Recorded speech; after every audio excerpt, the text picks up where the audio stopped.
আসসালামু আলাইকুম রহমতুল্লাহি ওয়া বারাকাতুহু। আশা করি আপনারা সবাই ভালো আছেন। আল্লাহর অশেষ রহমতে আমিও ভালো আছি, আলহামদুলিল্লাহ। প্রিয় বন্ধুরা, আমি আজকে আপনাদের সামনে একটি গুরুত্বপূর্ণ ও চমৎকার আমল নিয়ে এসেছি। আশা করি শেষ পর্যন্ত সাথে থাকবেন এবং আমাকে এগিয়ে যাওয়ার জন্য সাপোর্ট করবেন। আসুন আমি আপনাদেরকে আমলটির কথা বলে দিই। আমলটি হচ্ছে, যে ব্যক্তি এই আমলটি করতে পারবে সে 3টি ফজিলত লাভ করবে। 3টি ফজিলত হলো: 1 নাম্বার, হেদায়েত প্রাপ্তির পর পথভ্রষ্ট হইবে না। 2 নাম্বার, 5 ওয়াক্ত নামাজের পর পাঠ করিলে ইমানের সহিত মৃত্যু নসিব হইবে। 3 নাম্বার হচ্ছে, কিয়ামত দিবসে হিসাব সহজ হইবে।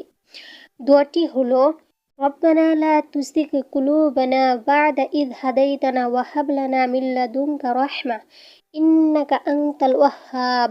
রব্বানা ইন্নাকা জামিউন নাস লিয়াউমিন লা রাইবা ফীহি ইন্নাল্লাহা লা ইখলিফুল মিয়াদ। রাসূল সাল্লাল্লাহু আলাইহি ওয়াসাল্লাম এই দোয়াটি সর্বদাই পাঠ করিতেন। প্রিয় বন্ধুরা, আশা করি আমলটি বুঝতে পারছেন। যদি বুঝতে না পারেন তাহলে ভিডিওটি পুনরায় দেখবেন। যদি তাও বুঝতে না পারেন তাহলে কমেন্টে বলে যাবেন। ভালো থাকুন, সুস্থ থাকুন। আসসালামু আলাইকুম ওয়া রাহমাতুল্লাহ।